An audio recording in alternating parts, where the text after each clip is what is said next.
అక్రమాలు, దోపిడీ, అరాచకాలతో 5 ఏళ్ల పాలన శాంతం సాగించిన వైకాపా ఈ ఎన్నికల అభ్యర్థుల ఎంపికకు వాటినే అర్హతలుగా తీసుకుంది.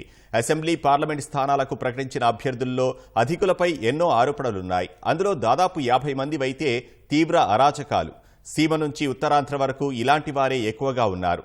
వేల కోట్ల రూపాయల అవినీతి కేసుల్లో ఛార్జ్షీట్లు నమోదై ప్రస్తుతం బెయిల్ తీసుకొని ముఖ్యమంత్రి పదవిలో ఉన్న జగన్ అధినాయకుడిగా ఉన్న వైకాపాలో అనేక మందికి మళ్లీ పోటీ చేసే అవకాశం కల్పించడంలో అవే పెద్ద అర్హతలుగా మారాయి.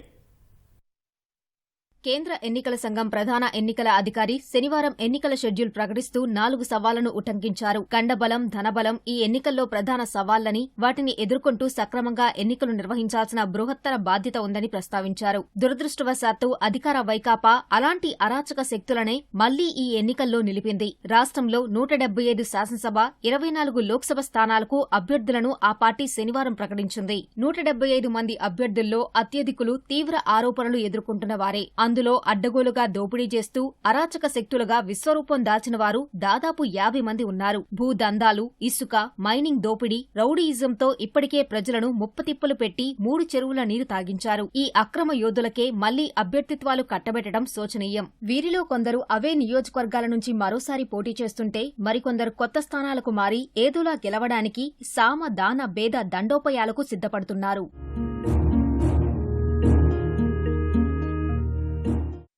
ప్రభుత్వంలో పెద్దాయనగా పేరుగాంచి నెంబర్ 2గా చలాయిస్తున్న ఆ నాయకుడు చేయని అరాచకాలు లేవు. ఉమ్మడి చిత్తూరు జిల్లాలోని అదే స్థానం నుంచి ఆయనకు మళ్లీ టికెట్ దక్కింది. ఏకంగా 6 నియోజకవర్గాలకు కింగ్గా వ్యవహరిస్తుంటారు ఈయన. తండ్రి పేరుతో అక్కడ తిరిగే టిప్పర్లు, సహజ వనరులను దోచేస్తుంటారు. తన సామ్రాజ్యంలోకి వేరే పార్టీ అధినేతను సైతం అడుగు పెట్టనీయకుండా పోలీసుల అండతో దందా సాగించారు. పల్నాడు ప్రాంతంలోని ఓ నియోజకవర్గంలో నాయకుడి అరాచకాలకు అంతే లేదు. పట్టపగలే రాజకీయ ప్రత్యర్థుల గొంతులు కోస్తారు. విపక్ష పార్టీ జెండా పట్టుకుంటే వారి ఇల్లు, దుకాణాలకు నిప్పు పెడతారు. ఆ ప్రాంతాన్ని ఆటవిక రాజ్యంగా మార్చేశారు. ఆయన తమ్ముడి ఆధ్వర్యంలోనే అక్రమ మద్యం వ్యాపారం సాగుతోంది. గ్రానైట్ లారీల నుంచి పెద్ద మొత్తంలో డబ్బులు పిండుకున్నారు.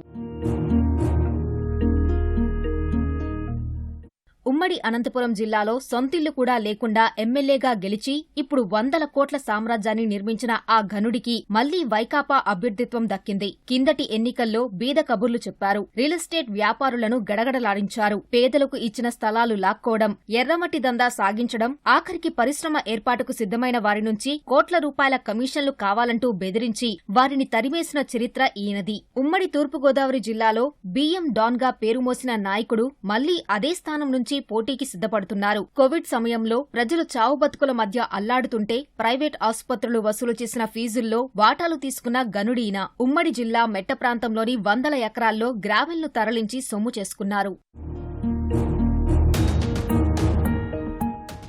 విశాఖలో రౌడీరాజుగా పేరు పొందారు. గంజాయి బ్యాచ్లను, కిరాయి నేరగాళ్లకు అండదండలు అందిస్తూ తనకు అనుకూలంగా మలుచుకోవడం ఈయన నైజం. ఒకప్పుడు ఎస్టీడీ బూత్ నడుపుతూ జీవితాన్ని ప్రారంభించిన ఈ నాయకుడు స్థిరాస్తి వ్యాపారంలో పాగా వేశాడు. విశాఖలోని ఒక నియోజకవర్గంలో ఏ నిర్మాణం చేపట్టాలన్నా ఈయనకు కప్పం కట్టాల్సిందే. ఆయన సాక్షాత్తు అధినేతకు దగ్గర చుట్టం. కడప జిల్లాలో ఈయన అరాచకాలు అన్నీ ఇన్నీ కావు. కడప నగరంలోనే అనధికారిక వెంచర్లు ఎన్నో వేయించారు. 200 కోట్ల విలువైన 54 ఎకరాల భూమి లాగేసుకున్నారు. సర్వారాయ ప్రాజెక్టు సమీపంలో 400 ఎకరాలు ఆక్రమించి చేపల చెరువులు, పండ్ల తోటలు సాగు చేస్తున్నారు. తన కుమారుడి పేరుతో సత్యసాయి జిల్లాలోని భూములకు ఎసరు పెట్టారు. ప్రభుత్వం చేపట్టే ఏ పనిలోనైనా గుత్తేదారులు 10% కమిషన్ ముట్టచెప్పాల్సిందే. అధికార పార్టీలో కంకర కింకరుడిగా పేరుగాంచాడు మరో నాయకుడు. ఈయన నెల్లూరు జిల్లాలో ఒక స్థానాన్ని దక్కించుకున్నాడు. అక్కడ ఆయన ఆధ్వర్యంలోనే కబ్జాలు యథేచ్ఛగా సాగుతున్నాయి. నది ఇసుకలో సముద్రపు ఇసుక కలిపేసి అమ్ముకుంటున్నారు.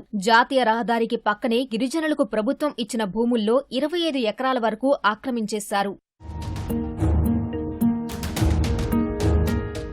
రాయలసీమలోని ఒక జిల్లాలో ఆమె మహిళా ప్రజాప్రతినిధి. జగనన్న కాలనీలకు భూములిస్తే పెద్ద మొత్తంలో పరిహారం ఇప్పిస్తామని చెప్పి రైతులతో మాట్లాడుకోవడం, వచ్చిన సొమ్ములో 3వ వంతు కమిషన్గా తీసుకునేలా ఒప్పందాలు చేసుకోవడం ఆమె ప్రత్యేకత. పరిశ్రమలు ఏర్పాటు చేయకపోవడంతో వాటి కోసం రైతుల నుంచి తీసుకున్న భూములను వారికి తిరిగి అప్పగించాల్సింది పోయి తానే లాక్కున్నారు. వాటిల్లో విలాసవంతమైన రిసార్ట్ నిర్మించుకుంటున్నారు. ఉమ్మడి పశ్చిమ గోదావరి జిల్లాలో టీడీఆర్ కుంభకోణానికి బ్రాండ్ అంబాసిడర్ గా మారింది మరొకరు. వందల కోట్లు ఇలా ఆర్జించి రాష్ట్రంలోనే పట్టణ పరిపాలనా అధికారులను ముప్పతిప్పలు పెట్టారు. ప్రభుత్వంలో కీలక పదవిలో ఉంటూ చౌక బియ్యాన్ని తెలివిగా మళ్లించి కోట్లు వెనకేసుకున్నారు. ఇలా తాజాగా అధికార వైకాపా టికెట్లు పొందిన వారి తెరవెనుక బాగోతాలు పరిశీలిస్తే ప్రజాస్వామ్యమే విస్తుపోవాల్సి వస్తుంది.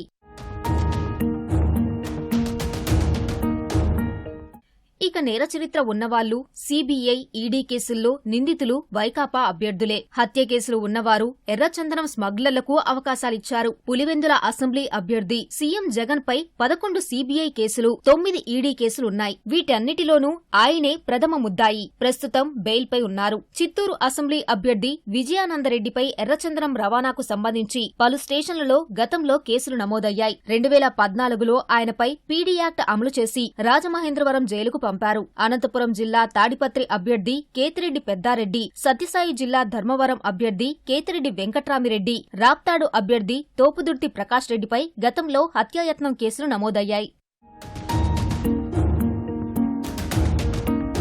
విశాఖ తూర్పు నియోజకవర్గ అభ్యర్థి ప్రస్తుత విశాఖ ఎంపీ ఎంవీవీ సత్యనారాయణపై గతంలో భూ కబ్జా కేసు ఉంది. మంత్రి జోగి రమేష్ గతంలో ప్రతిపక్ష నేత చంద్రబాబు ఇంటిపై దాడి చేశారు. అందుకు బహుమానంగా అన్నట్లు ఆయనకు సీఎం జగన్ మంత్రి పదవి కట్టబెట్టారు. ఇప్పుడు పెనమలూరు నుంచి అభ్యర్థిగా నిలిపారు. విజయవాడ తూర్పు అభ్యర్థి దేవినేని అవినాష్ అనుయాయులు కొంతకాలం కిందట మంగళగిరిలోని తెదేపా కేంద్ర కార్యాలయంపై దాడి చేసి విధ్వంసం సృష్టించారు. నెల్లూరు ఎంపీ అభ్యర్థి విజయసాయిరెడ్డిపై 11 సీబీఐ, 9 ఈడీ కేసులు ఉన్నాయి. సీఎం జగన్తో పాటు ఆయన అక్రమాస్తుల కేసులన్నిటిలోనూ విజయసాయిరెడ్డి A2గా ఉన్నారు. ఈయన కూడా బెయిల్ పైనే ఉన్నారు. రాజంపేట లోక్సభ అభ్యర్థి మిథున్ రెడ్డిపై రేణిగుంట విమానాశ్రయంలో సిబ్బందిపై దౌర్జన్యం కేసు ఉంది.